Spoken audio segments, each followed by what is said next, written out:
In the quiet hum of the Xeno-historical archives aboard orbital station Viridian Ring, Lila Morgan sat hunched over her workstation, fingers dancing across a flickering holoconsole.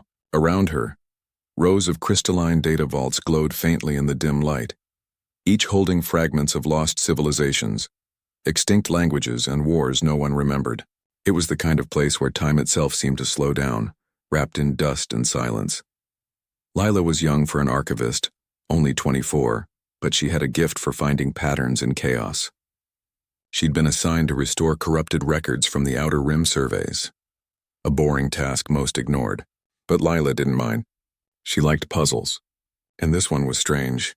The data crystal in her palm was no bigger than a coin, smooth and black as volcanic glass. Its label was missing, replaced by a single symbol etched into its surface. A coiled serpent wrapped around a crescent moon. No catalog number, no origin code. Just that mark, glowing faintly when touched. She plugged it into the decoder. Static hissed. Glyphs flickered, some elvish, some alien, some unrecognizable. The system groaned, overheating. Error messages blinked red. Lila sighed, rubbing her temples. She leaned back in her chair and muttered half to herself, "Sweet Fang, seriously?" It was a joke. The glitching interface kept spitting out jagged, tooth-like symbols. She imagined it as some grumpy old guardian of secrets, all bite and no bark. "Sweet Fang," she repeated, grinning. "You're not so scary." The moment the words left her lips, the air above her desk shimmered, not like a screen glitch, not like a heat wave. This was deeper, like reality itself had taken a breath and held it. The lights dimmed. The hum of the station faded into silence. Lila froze, her coffee cup halfway to her lips. Then, with a sound like tearing silk, a rift opened. It hung in the air, vertical and jagged, rimmed with silver light. From it stepped a woman. Tall and slender, she moved like moonlight given form. Her skin was pale as frost. Her hair a cascade of silver white that seemed to float without wind. Her eyes, sharp, luminous, the color of storm clouds, locked onto Lila with unnerving focus. She wore armor that looked woven from starlight and shadow, shifting subtly as she breathed. Coiled around her shoulders, perched like a living collar, was a small dragon. It was no bigger than a house cat, its scales deep black with hints of violet. Its wings were folded tight against its body, and its eyes, 2 points of amber fire, fixed on Lila with quiet intensity. Its tail twitched once, slowly, like a cat about to pounce. Lila dropped her coffee. It shattered on the floor, but she didn't notice. The woman stepped forward, boots silent on the metal grating.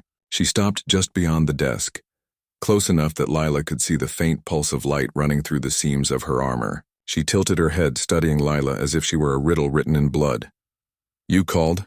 the woman said. Her voice was low, melodic, but edged with something ancient, like stone grinding against time. Lila opened her mouth. Nothing came out.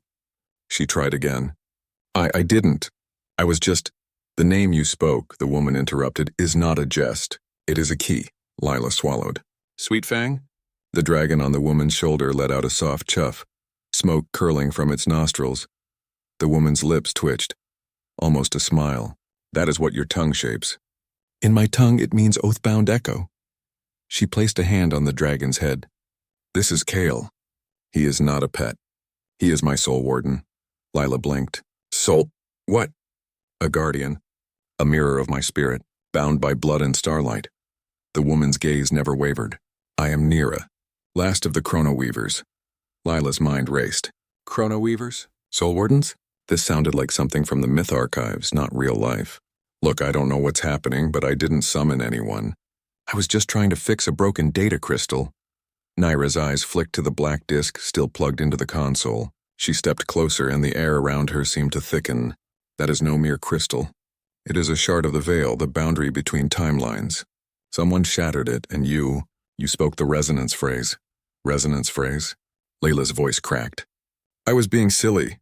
"Intent matters less than sound," Nira said. "The universe listens to patterns, not jokes." She reached out, not toward Lila, but toward the air beside her. Her fingers traced a symbol in the empty space. It glowed briefly, a match to the serpent and moon mark on the crystal. As she did, the station lights flickered violently. Alarms blared in the distance. A low groan echoed through the hull like metal under impossible strain. Nira's expression darkened. "They felt it. Who?" Lila asked, heart pounding. The Void Weavers. She turned fully to Lila now, urgency sharpening her voice. They are hunters of time. They erase worlds by unraveling their pasts. Your species. Your timeline. It is already infected. Lila shook her head. That's impossible. Earth's been at peace for 50 years. No wars, no famine, no major disasters. It's the Golden Age. Naira's eyes narrowed. Peace without struggle is not peace. It is silence before erasure. She glanced at Kale, who let out a low growl. They have been here longer than you think. Before Lila could respond, the overhead lights died. Emergency red strips flared to life, casting long shadows. The temperature dropped. Frost crept across the console screen. And then, from the corridor outside, came a sound that made Lila's blood freeze. Footsteps. But wrong. Too many. Too rhythmic. Like 100 people walking in perfect sync. Nira spun, drawing a blade from thin air. A weapon that seemed made of solidified twilight. Kale uncoiled, spreading his wings with a hiss, his tiny body now bristling with energy. Stay behind me, Nira ordered. The archive door slid open. 3 figures stood there. Station security uniforms. Familiar faces. Lila recognized them from the mess hall.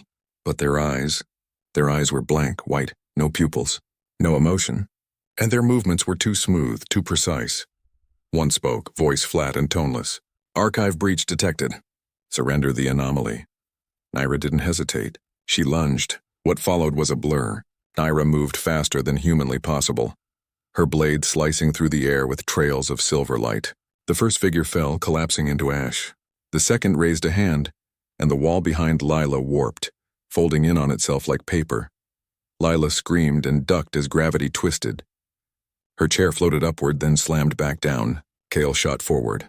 A streak of black fire and clamped his jaws around the third figure's wrist. The creature shrieked, not in pain but in distortion, its voice breaking into static. Naira finished it with a thrust to the chest. Ash again. Silence returned, heavier than before. Lila trembled, clutching the edge of her desk. What were those things? Echoes, Naira said, breathing hard. Void Weaver puppets. They wear human skins like suits. She turned to Lila, her expression grim. Your piece is a cage. They've been pruning your history, dulling your fire so you won't fight when the time comes. Fight what? Extinction. Lila stared at her, then at Kale, who had returned to Naira's shoulder, now purring softly like a contented cat. None of this made sense, and yet, the data crystal still glowed. The frost still clung to the walls, and the faces of those security officers haunted her. Why me? She whispered.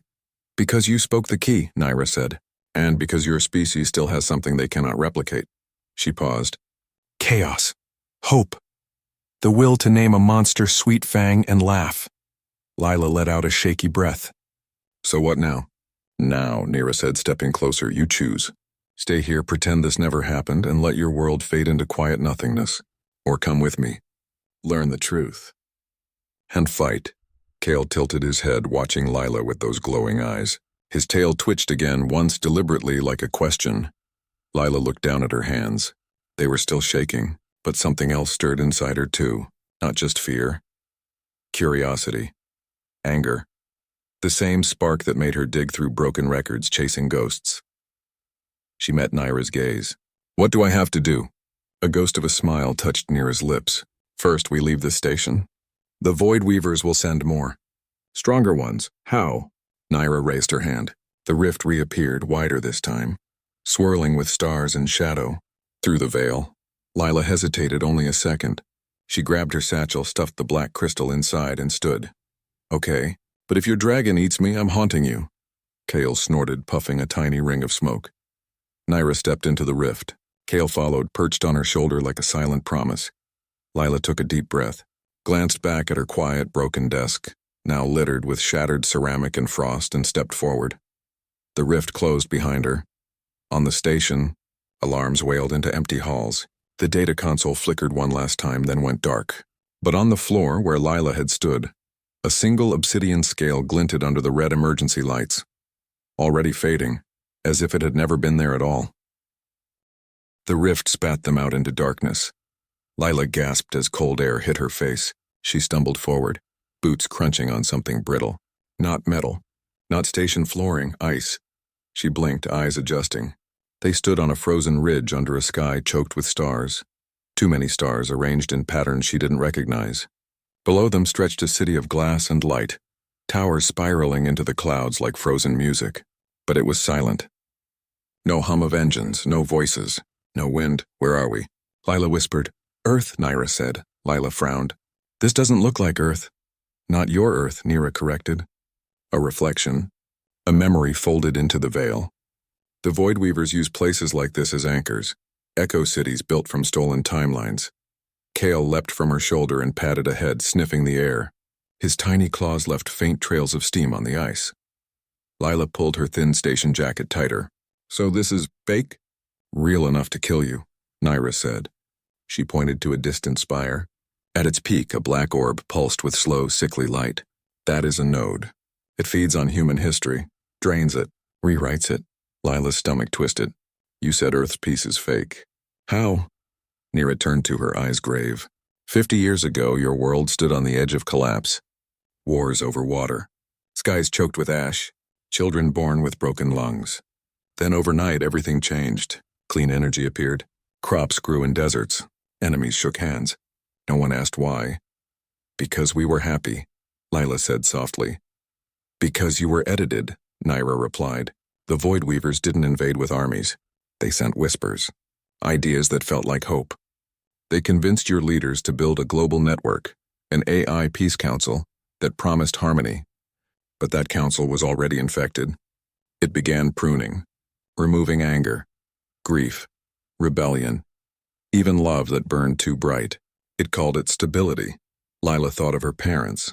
Her mother, once a fiery protest poet, now spent her days tending hydroponic gardens and humming soft tunes.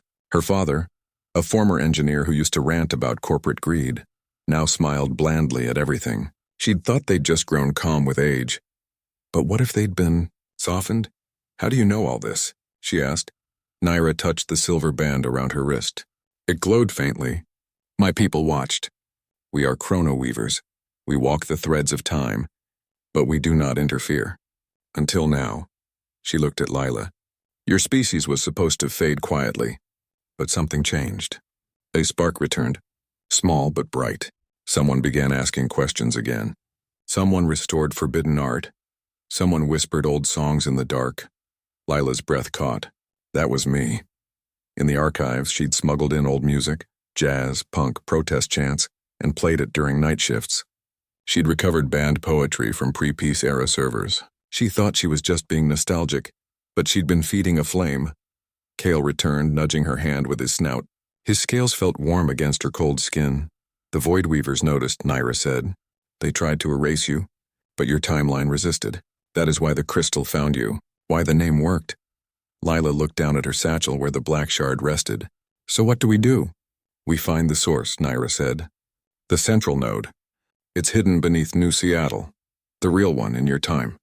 But to reach it, we must pass through this echo city, and it is guarded. As if on cue, the ice beneath them cracked. Lila yelped as the ground split open. From the fissure rose figures, tall, slender, made of shifting glass and shadow. Their faces were smooth, featureless. No eyes, no mouths.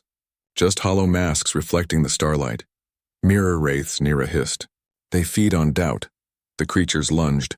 Naira's blade flashed, cutting through the first wraith like smoke. But it reformed behind her, reaching for Lila. Kale leapt, jaws snapping, and bit into the creature's arm. Black mist poured out, and the wraith shrieked, a sound like breaking glass. Lila backed away, heart hammering. One wraith turned to her, tilting its head, and in its smooth surface she saw herself, not as she was, but as she feared she'd become, empty-eyed, smiling blankly, working quietly in the archives forever, never questioning, never feeling. Don't look, Nira shouted, but it was too late. The image sank in. Lila's legs grew heavy. Her thoughts slowed. Why fight? Peace was good. Quiet was safe. Then Kyle slammed into her chest, knocking her down. His hot breath hit her face. His amber eyes burned with urgency. She blinked. The wraith loomed over her, hand outstretched. Something inside her snapped. No, she growled. She grabbed a shard of ice from the ground and hurled it at the creature's face. It struck true. The wraith staggered, its reflection flickering, now showing Lila screaming, fighting, creating, loving fiercely. The wraith dissolved into mist. Naira finished the last one with a sweeping arc of her blade. Silence returned, panting. Lila sat up. They showed me what I'm afraid of. And you fought it, Naira said, offering a hand. That is the weapon they cannot copy. Fear-faced is power. They moved through the Echo City past buildings that shifted shape as they walked. Streets rearranged themselves. Clocks ran backward. Lila kept her eyes on Kale, who walked ahead, tail high as if leading them through a dream. Finally, they reached the base of the black spire. A doorway glowed faintly, a portal swirling with the same silver light as the rift. This will take us to your time, Naira said. But be ready. The real world is already changing. Lila nodded. She took a deep breath and stepped through. Cold rain hit her face. They stood in an alley behind a neon-lit noodle shop. Hovercars zipped overhead. Ads flickered on every surface, smiling faces, clean streets, the words Global Harmony Initiative glowing in soft blue. It was New Seattle, just as she remembered, but now she saw it differently. The people walked too smoothly. Their laughter sounded rehearsed. Even the rain seemed too clean, too quiet. They've woven the lie deep, Naira murmured. Kale hissed, furrowing his brow at a passing drone.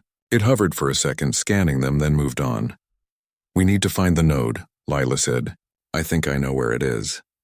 She led them through the city, her archivist mind piecing together clues. The Peace Council's central hub was built over the old Pacific Data Spire, a massive server complex that had once handled global communications. Now it was the heart of the Harmony network. As they neared the spire, Lila noticed something odd. The crowds thinned. The ad stopped. Even the rain avoided a wide circle around the building. It stood alone, a smooth obsidian tower rising into the clouds, humming with a sound just below hearing. Guards stood at the entrance. Human. But their eyes held that same blank whiteness. We can't walk in, Lila said. No, Naira agreed. But you can. Lila stared at her. Me? They do not see you as a threat. You are just an archivist, a quiet girl who follows rules. Naira's gaze softened. Use that. She handed Lila a small silver disc. This will let you access the core. Plug it into any terminal inside. It will show you the truth. What about you? I will watch. And wait, Naira touched Lila's shoulder. Remember, do not believe what they show you. The node will try to rewrite your memories. Hold on to who you are, Lila swallowed. Then she straightened her jacket, smoothed her hair, and walked toward the entrance like she belonged there. The guards didn't stop her. The doors slid open. Inside, the air was warm, sterile. Soft music played. A receptionist smiled. Welcome to the Harmony Hub. How may we assist your peace journey today? Lila forced a smile. I'm here for a data audit. Level 7 clearance. The woman blinked once, too slowly, then nodded. Of course. Please proceed to Terminal Delta. Lila followed the signs, heart pounding. The halls were empty. Too empty. She passed rooms filled with rows of people sitting in pods, eyes closed, smiling faintly. Neural pacification, she realized. They were being gently adjusted. She found Terminal Delta in a quiet chamber. She plugged in the silver disc. Instantly, the screen lit up. Not with system logs, but with her own face. Lila Morgan, it said in a soothing voice. You seem distressed. Would you like to feel calm? Images flooded the screen. Her parents smiling, her desk tidy, her life safe and small. You do not need chaos. You do not need pain. Peace is enough, tears pricked her eyes. It felt so tempting. To just let go. Then she remembered Kale's growl, Naira's blade, the Ice City. The truth, no, she whispered. Peace without truth is a cage.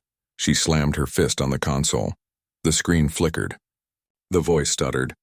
And then lines of code began to unravel. Hidden files surfaced, logs, recordings, blueprints. She saw it all. The Harmony Initiative wasn't human-made. It was seeded by an alien signal 50 years ago, a signal that infected early AI networks. The peace was a slow digestion. Humanity wasn't being saved. It was being prepared. And deep below the spire, in a chamber lined with pulsing black crystals, the central node waited, feeding on every suppressed scream, every forgotten rage, every silent song. Lila copied the data onto her satchel drive. As she did, alarms blared. Red lights flashed. The soothing music cut out. A voice echoed through the halls. Intrusion detected. Initiate pacification protocol. The doors locked. Lila's breath came fast. She looked around. No exits. Then she remembered Naira's words. Hold on to who you are. She closed her eyes and began to hum an old tune, a protest song her mother used to sing before she forgot the words. The walls trembled. Outside, Naira heard it. She smiled. Kale roared, a sound too big for his size, and the ground cracked open beneath the spire's entrance. Lila ran. She burst into the rain just as the floor behind her melted into. Rain lashed the hoverbike as it screamed through the neon veins of New Seattle. Lila clung to the drive in her lap, knuckles white, her clothes soaked, her breath coming in sharp gasps. Behind them, the Pacific data spire crumbled like burnt paper, its black smoke curling into the clouds like a warning written in ash. Naira leaned forward over the handlebars, eyes fixed on the road ahead. Her silver hair whipped in the wind, strands catching the glow of passing signs. Kale sat between them, wings tucked tight, his small body tense with alertness. They needed shelter. Fast! Lila shouted over the roar of the engine. My cousin runs a salvage yard near the old docks. Off the grid? No network links. Naira gave a sharp nod. Good. They will be looking for us. The Harmony Initiative's drones already filled the sky. Smooth, silent orbs scanning every street, every rooftop. Their white light pulsed like slow heartbeats. Lila ducked lower, pulling her hood up. They reached the docks an hour later. The air smelled of salt, rust, and ozone. The salvage yard was a maze of wrecked hover trucks, broken satellites, and forgotten machinery. In the center stood a prefab cabin, lights off, windows boarded. A figure stepped out as they approached, tall, wiry, with grease-streaked arms and sharp eyes. Maya, Lila's cousin. She'd been kicked out of the engineering corps for asking too many questions about power grid anomalies. Lila? Maya's voice was rough with surprise. You look like hell. Worse, Lila said, climbing off the bike. We need to hide and talk. Maya's gaze flicked to Naira, then to Kale, who let out a low warning growl. She didn't flinch. Fine, but if that lizard burns my coffee maker, you're buying a new one. Inside, the cabin was warm and cluttered. Tools hung from every wall. A kettle whistled on a hot plate. Maya poured 3 mugs. Black, bitter, real coffee. Not the synthesized kind from the Harmony cafes. Lila plugged the drive into Maya's offline terminal. Files spilled across the screen. Logs, schematics, audio recordings. Maya's face went pale as she scrolled. This can't be real, she whispered. It is, Lila said. The Peace Initiative isn't human. It's a parasite. It's been editing us, softening us, making us easy to swallow. Maya stared at a recording of a council meeting, smiling diplomats agreeing on emotional regulation protocols for children. Her hands shook. I knew something was wrong.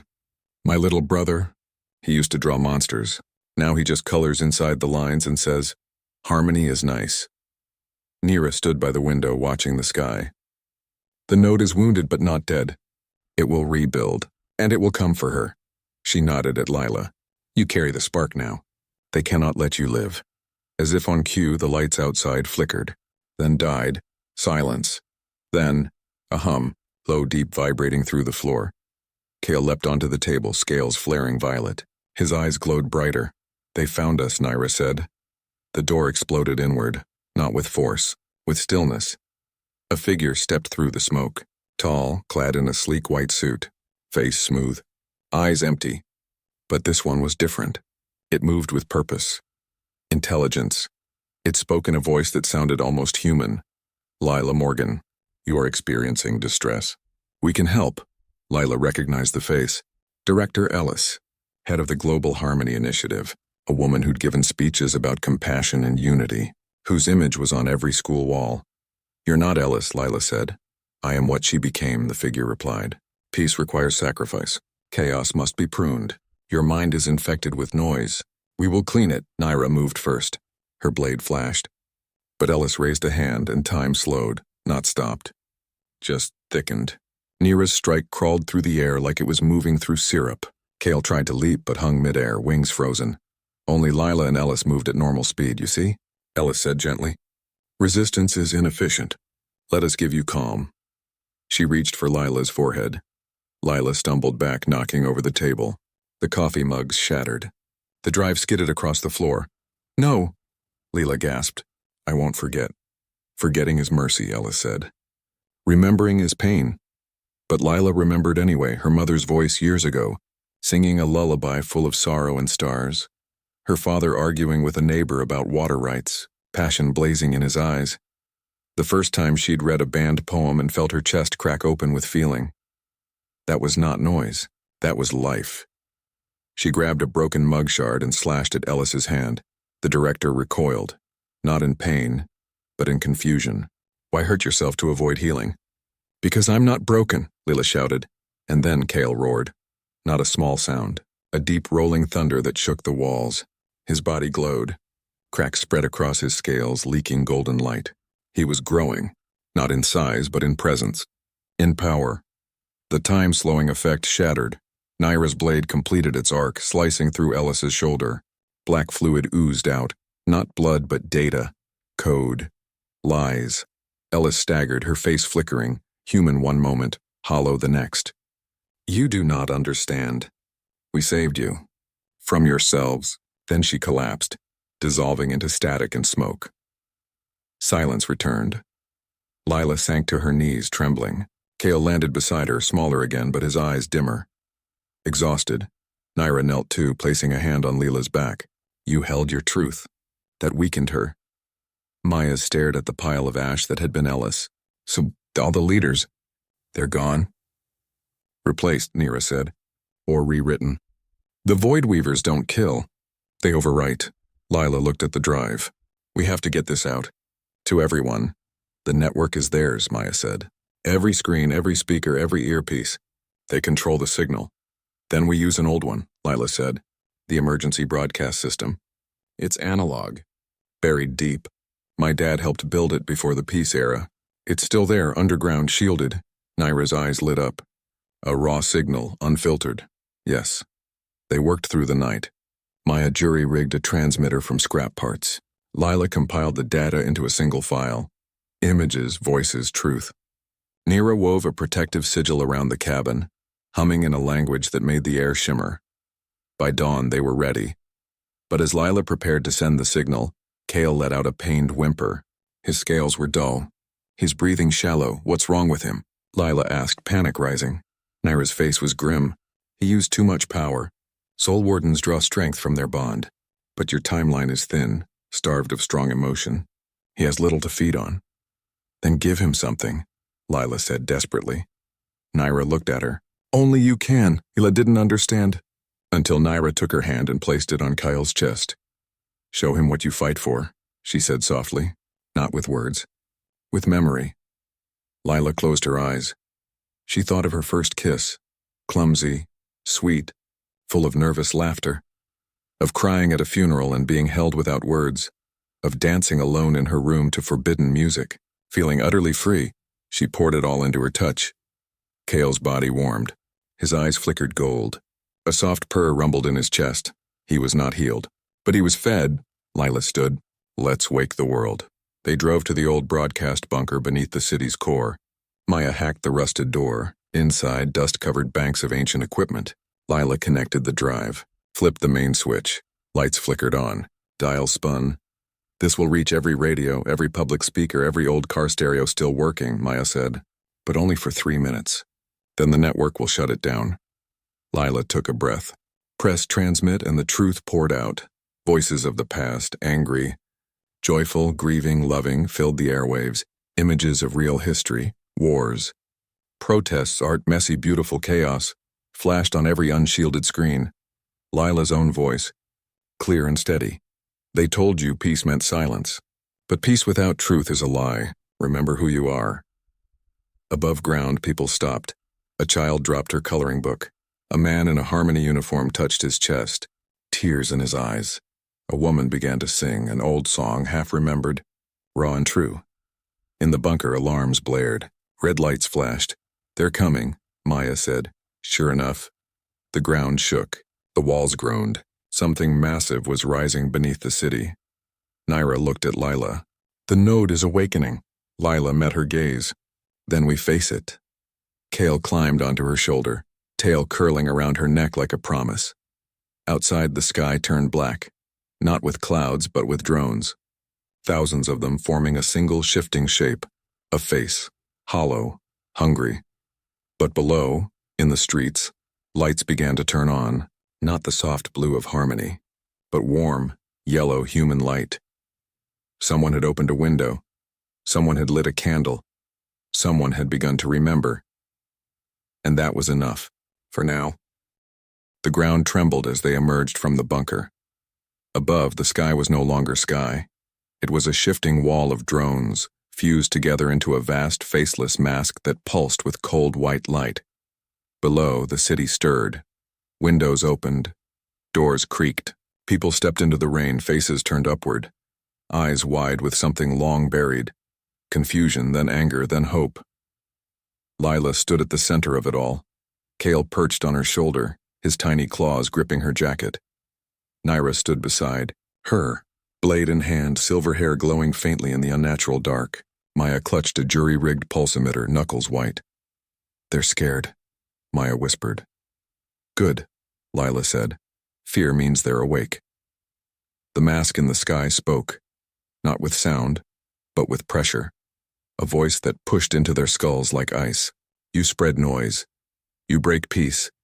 You will be harmonized." Buildings groaned. Streets cracked. From the fissures rose more of the hollow-eyed enforcers, their movements stiff, their faces blank. But this time, the people did not step back. A man threw a rock. A woman shouted an old protest chant. A teenager hacked a street speaker to blast raw jazz into the night. The Void Weavers had spent 50 years pruning humanity's fire. But fire, once lit, spreads fast. We have to reach the core, Nira said, eyes fixed on the Pacific data spire. Now rebuilt, taller, darker, pulsing like a black heart. The node is regrowing, stronger. How do we get through that? Maya pointed at the army of enforcers marching toward them. Lila looked at the crowd, at the faces, scared but standing. We don't fight them. We remind them. She stepped forward, alone. The enforcers halted. Their blank eyes locked onto her. Lila took a deep breath and began to sing. Not a battle cry. Not a command. Just a lullaby her mother used to hum. Soft, sad, full of stars and longing. The same song she'd used in the spire. At first, nothing happened. Then, one enforcer twitched, its head tilted. The white in its eyes flickered. For a second, Lila saw a glimpse of the person beneath. A woman with tired eyes, a faded tattoo on her wrist, a memory of holding a child. The enforcer dropped to its knees. Others followed. Not all, but enough. The line broke. Now, Naira said. They ran, through alleyways, over rooftops, past crowds now chanting, singing, shouting truths into the dark. The city was waking, and its voice was chaos. Beautiful, messy, alive. They reached the base of the spire. The entrance was sealed, guarded by a new kind of enemy. Tall, armored figures made of liquid shadow and fractured glass. Void Weaver elites. Kyle growled, smoke curling from his nostrils. "I'll hold them," Naira said. "You go in." "No," Layla said. "We do this together." Naira looked at her, then nodded. "Then we move as one." They charged. Naira's blade cut through shadow like light through fog. Maya's emitter sent pulses that made the elites shriek and recoil. Kale leapt, jaws blazing with golden fire, tearing through armor that bled static. Lila ran ahead, drive in hand, heart pounding. Inside, the spire was no longer sterile. It was alive, a pulsing cavern of black crystal, veins of violet light running through its walls like nerves. At the center floated the node, a sphere of shifting darkness humming with stolen time. It saw her, and it spoke in 1,000 voices, the voices of every person it had silenced. "You are small, you are noise, you will be erased." Lila stood tall. "I am Lila Morgan, archivist, daughter, human, and I remember." She plugged the drive into the central console. The node shrieked. The walls convulsed. Crystals shattered. The floor tilted, but the signal held. From deep within the earth, the emergency broadcast surged. Not just sound now, but feeling. Raw human emotion poured into the network. Joy, grief, rage, love, doubt, wonder. The very things the Void Weavers could not understand. The node flickered. Cracks spread across its surface. Above, the sky mask screamed. But it wasn't enough. The Void Weavers were too deep, too woven into the system. Logic fought back. The broadcast began to fade. Lila's hands flew over the console. We need more. Something they can't filter. Maya's voice crackled through her earpiece. Use the art vaults, the old ones. Pre-piece. Music, paintings, poems. They're still stored in the deep archives. Unlinked. Pure. Lila's eyes widened. Yes. She rerouted the signal, tapping into the forgotten vaults buried beneath the station's original core. Jazz flooded the lines, saxophones wailing like souls set free. Punk guitars screamed rebellion. Poets spoke of broken hearts and burning cities. Painters' visions flashed across every screen. Wild colors, jagged lines, faces full of feeling. The node writhed, but it held. It's still too strong, Maya shouted. It's adapting. Naira appeared at Lila's side, bleeding from a gash on her armor dim. It feeds on silence, but you are not silent. She placed a hand on Lila's shoulder. Let them hear your heart. Lila understood. She didn't just send data. She sent herself. She opened her mind, her fears, her hopes, her memories, and let them flow into the signal. The taste of her first coffee, the sting of her first heartbreak. The pride in her mother's eyes when she graduated. The quiet joy of finding a lost book in the archives. And Kale, sensing her intent, leapt onto the console. He opened his mouth and roared.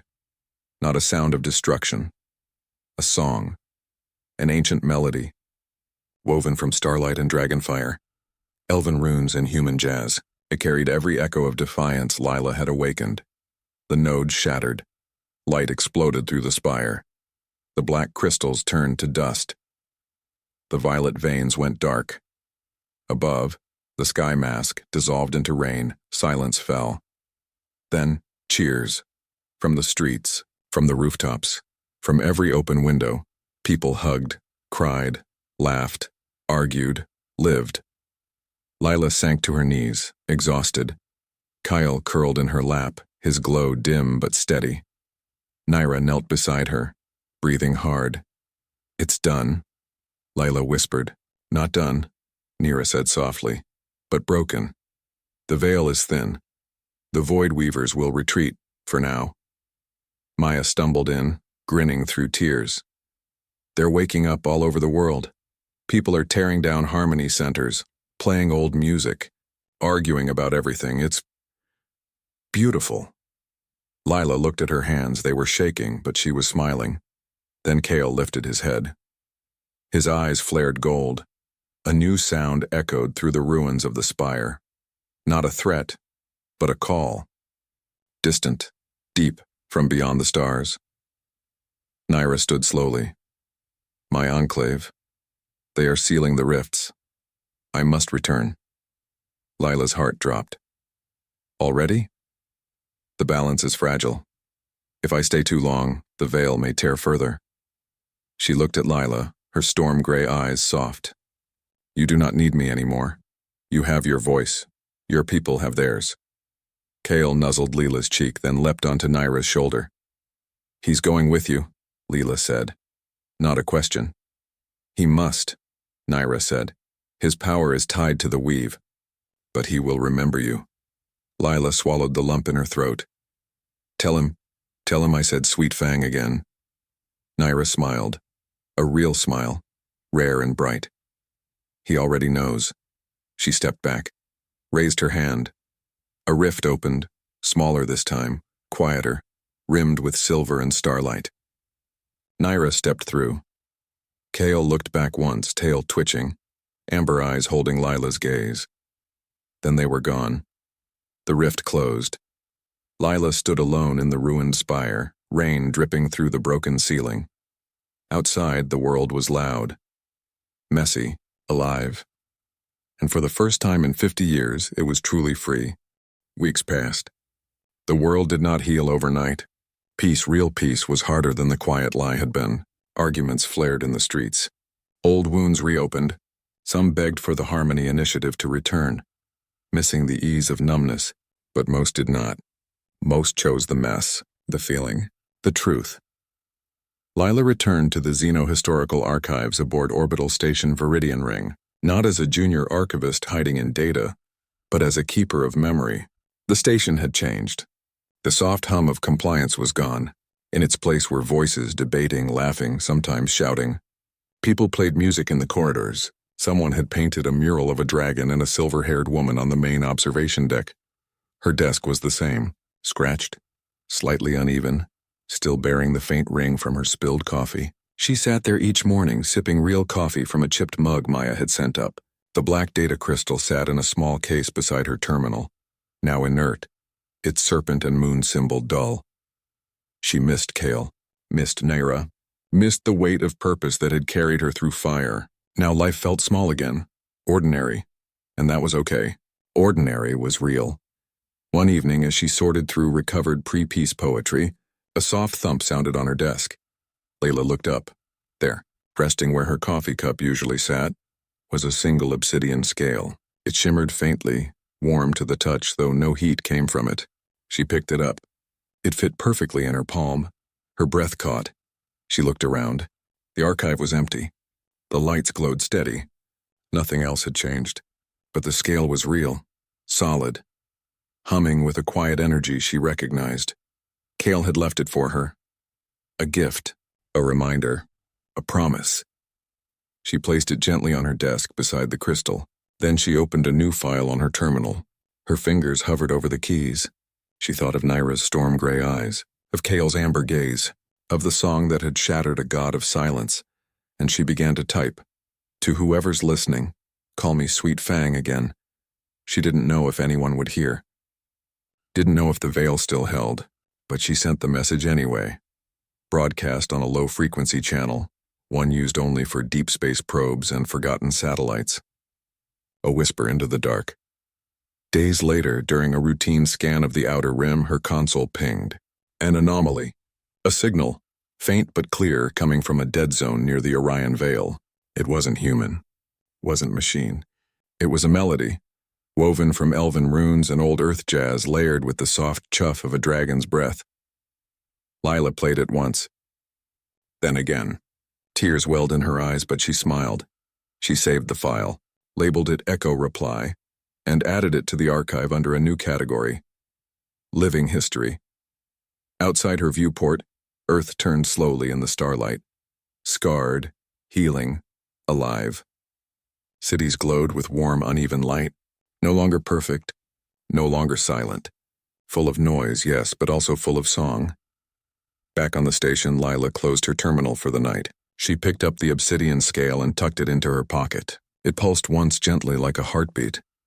As she walked down the corridor toward her quarters, a child ran past laughing, holding a handmade kite shaped like a dragon.